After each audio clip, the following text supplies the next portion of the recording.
There's a moment that some people know very specifically.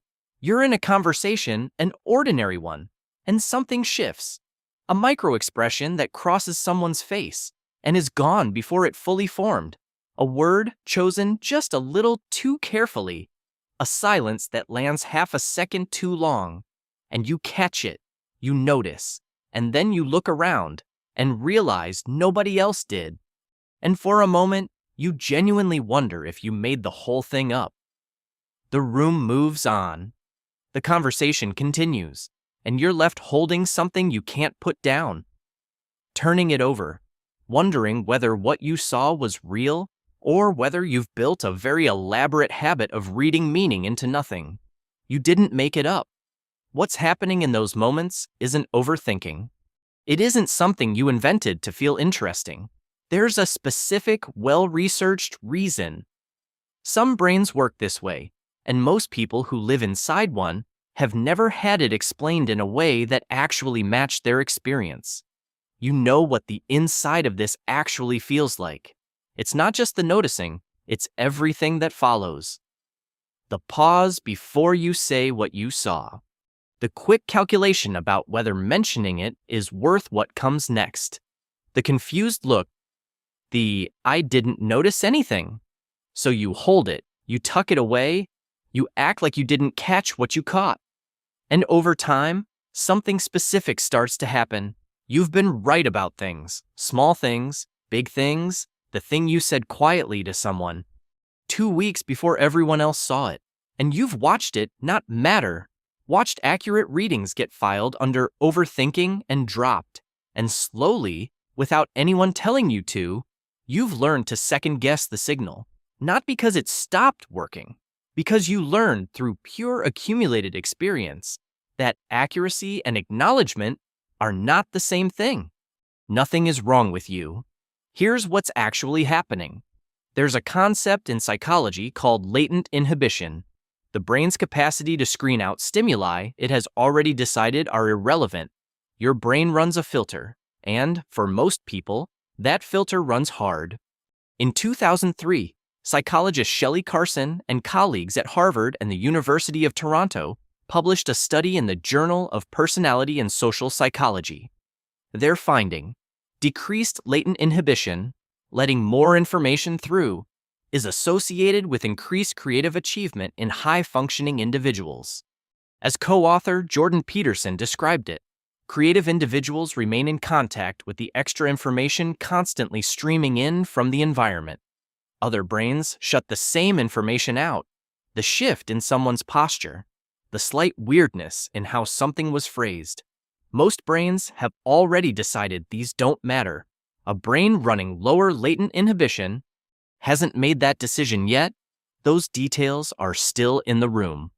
And separately, Elaine Aron identified sensory processing sensitivity, a trait present in 15 to 20% of the population, found in the same proportion across more than 100 species. Its defining feature isn't fragility, it's depth of processing. Taking in more, sitting with it longer. Picking up on patterns that most people have already moved past. An evolutionary strategy. And here's where it gets really interesting.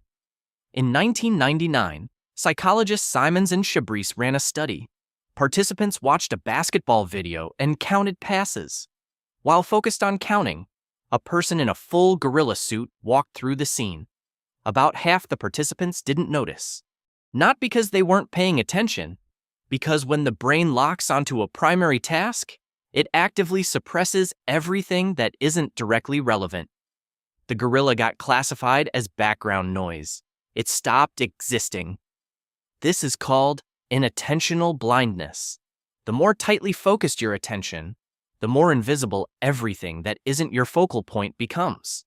Now think about what it means to run lower latent inhibition in that same room. You're watching the video, you're counting passes. You also see the gorilla. And you notice one of the players looks slightly tense, and something about the whole scene feels a degree off. Same video as everyone else, completely different experience of it. But here's the thing nobody talks about. There's a cost to this that's invisible from the outside. A brain imaging study from 2014 found that people higher in sensory processing sensitivity showed significantly stronger activation in brain regions tied to awareness, empathy, and emotional processing.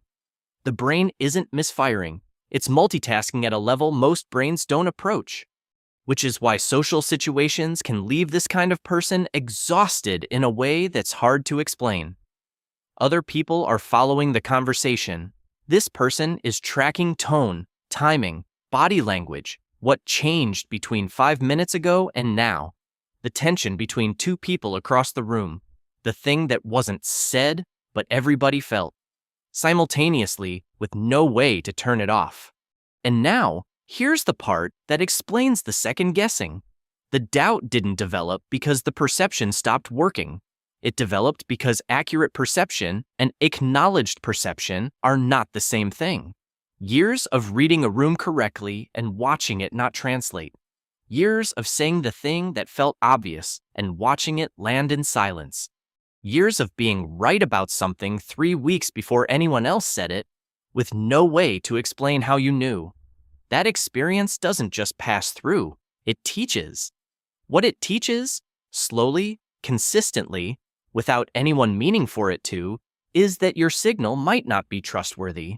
Not because it isn't working, but because working and being received are two very different things. So let's name what's actually going on. The perception is not the problem. The doubt is. And the doubt didn't come from inside you. It came from the accumulated experience of running accurate signal in environments not calibrated to receive it. Every time you read something correctly and it was filed as overthinking, that was data your nervous system kept. Every time you held back because past accuracy had taught you to hesitate, that was your brain updating its model based on what the environment kept showing it. The second guessing is a learned response. It was never a character flaw. It was what experience consistently and quietly taught you to do. Think about that for a second. The signal never broke. It has been working accurately, continuously, often without any of the recognition that would make it easier to trust. What broke was the connection between accurate perception and the confidence to act on it. Because that confidence only develops in environments where accuracy gets acknowledged. And for most of this, you weren't in those environments. You were in the ones that called it overthinking, that waved it off, that moved on without noticing. The perception was never noise, it was signal. The question was never whether you were picking something up. The question was whether anyone around you was calibrated to receive it. Most of the time, they weren't. That's not your failure. That's a mismatch between a capability and an environment. You weren't imagining it. Not the micro-expression you caught. Not the shift in the room that nobody else named. Not the thing you knew 3 weeks before it became visible. The signal was always real. It was never the problem. The habit of doubting it was learned in rooms that couldn't use it, and learned things can lose their grip when you finally understand where they came from. If this is the first time that experience has been described in a way that actually matched what you've lived, subscribe to The Quiet Healing. Every week we explore the psychology behind the traits most people spend their lives apologizing for instead of understanding. And if you've ever been told you're too sensitive for the depth of what you take in, our video on the psychology of people who are told they're too sensitive shows you the same nervous system from a different angle and connects the rest of the picture. You were never imagining it. You were just in the wrong rooms. And don't forget to subscribe and hit the notification bell to stay updated on all my future uploads.